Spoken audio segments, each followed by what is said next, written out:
When we discuss migration policy from the European perspective, at this point in time, the starting point should be the conclusion that Europe, which is the biggest and best regulated market in the world, which still produces around 20% of the global GDP, which has the second world currency of reference, which is the world's epicenter of democracy, human rights, and good governance, which has given this federalist leap of faith with the resilience and recovery plan, which is buying vaccines for all Europeans. This kind of Europe still does not have a European migration and asylum policy. It's a sad conclusion to start with, but this is the truth. We, and I use the royal we because many of you know that in the previous commission, I also had an important central role. In 2016, we made the first attempt to outline the parameters of such a European approach. We failed. We failed because this was done at the height of the crisis, of the 2016 crisis, because the wounds of the relocation, the obligatory relocation that we agreed to the Council by qualified majority were very recent in some parts of European geography. And we failed because the red lines prevailed and did not allow us to have an agreement. Now we're having a second go. On the 23rd of September last year, we presented the pact, the new proposal, also taking into advantage of the fact that migratory flows going down and migration policy somehow is becoming less dramatic, or some say less toxic in its policy side, would allow us to fix the roof now that it's not raining that hard.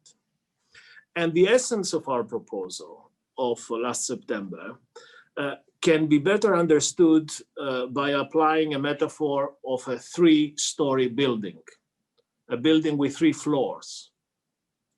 The first floor is something that we missed back in 2016 in our proposal at the time, is a reinforced external dimension of migration policy. Europe will never cope with migration unless we have strong relationships and partnerships, not only with our neighbors, but also with third countries of origin and transit.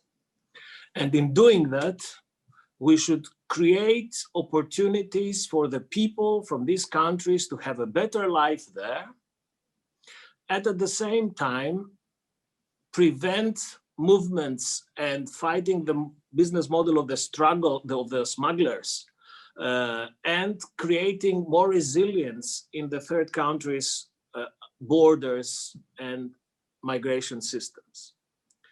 This would also allow us to process more effectively returns and readmissions of those who have no legal reason to be with us, because for the rest, Europe will always remain an asylum destination for those fleeing dictatorship or persecution.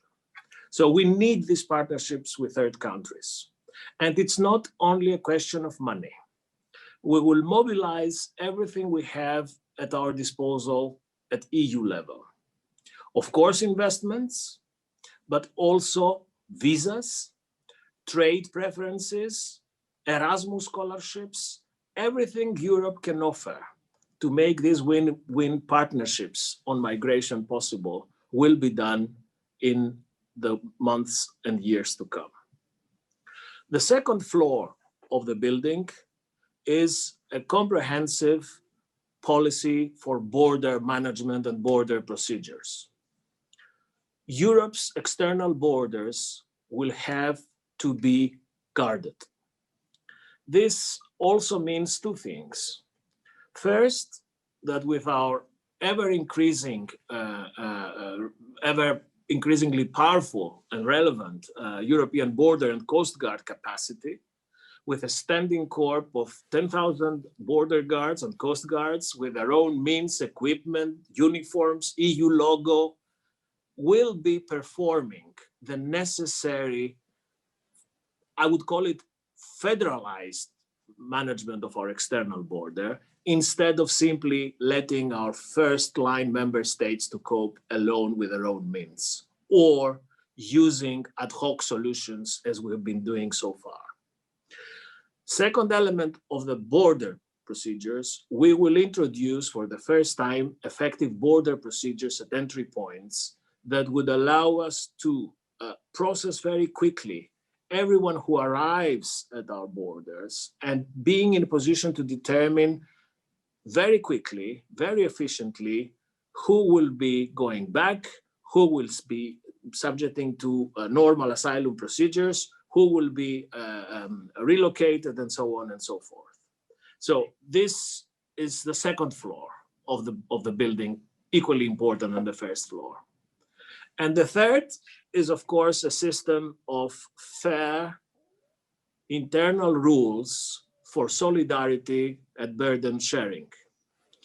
We cannot tolerate the idea that the member states of first reception, of first entry, shoulder a disproportionate burden of processing asylum claims on behalf of the rest. We are in this together. And in our proposals, solidarity is the rule, solidarity is the new normal. The member states who would push the solidarity button under the new pact should and will have the ultimate assurance that at the end of a process will be granted everything they need to cope. And at the same time, the member states who would contribute into the solidarity baskets, they can contribute effectively by taking pressure off the system without paying their way out of the responsibility or activating an exit door out of their solidarity. So I want to be very clear on that point, because I know that this is a point which is very crucial, not only in the country I know best, but also in the country that hosts us. Solidarity will be the rule. And we can offer the guarantee that solidarity will be supplied under any circumstances. But at the same time, we will offer effective alternatives for solidarity that would allow everybody to take part, or rather would not allow everybody to open the door out of the solidarity door. Let me conclude by three more horizontal remarks, and probably a final point on where we are on the institutional procedure for adopting these proposals. First horizontal part is that in our new proposals, everything connects to everything else. This is a holistic, comprehensive, cohesive European system. What we are having now, it's a non-system. Today, we are having a patchwork of regulatory solutions built over time that produce all the Mauritiuses, all the Canary Islands, and all the Calais and the Lampedusas that we want to do away with. So first remark, horizontal remark, this is the first time that we have a circuit proposal where everything connects to everything else, and there will be no bottlenecks, no black spots, but a permanent system of functional cooperation. Remark number two. This is not the full picture, because we will complete our proposals with separate proposals on legal migration, labor migration, and integration. We didn't want to overburden the asylum and migration part and put everything under the same basket, but no migration policy can be successful at European level without these legal elements for legal migration, and that will be coming up later this year separately. Horizontal remark number three. We are building a mixture of responsibility, which are the two first floors, with solidarity, which is the third floor.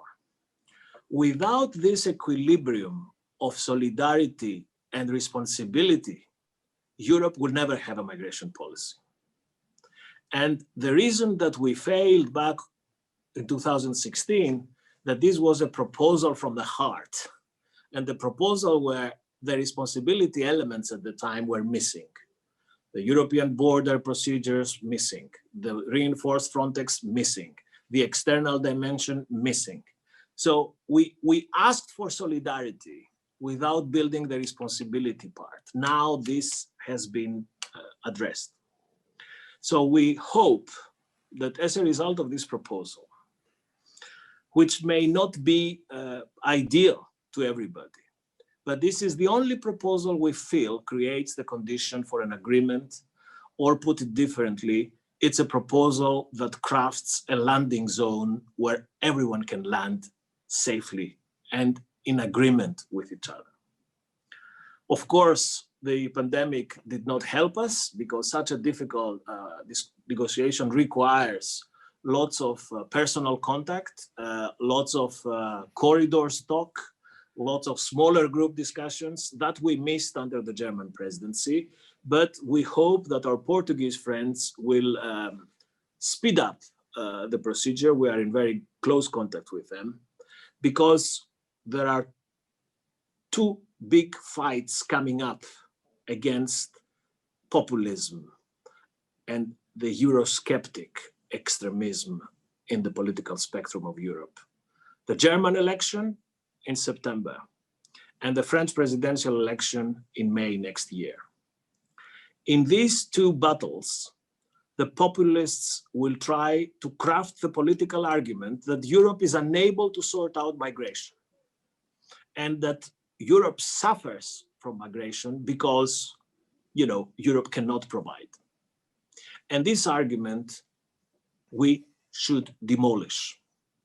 And the only way to demolish this argument is by striking a big European agreement on this proposal. I understand, and I'm ready to discuss ad nauseam different parts of this, but I will finish as we started. The biggest pull factor today for the smugglers to become richer and for our enemies to rejoice is the absence of a system. It's the current system that is the biggest pull factor. And by addressing it through these proposals, we may have a chance at last to get it right.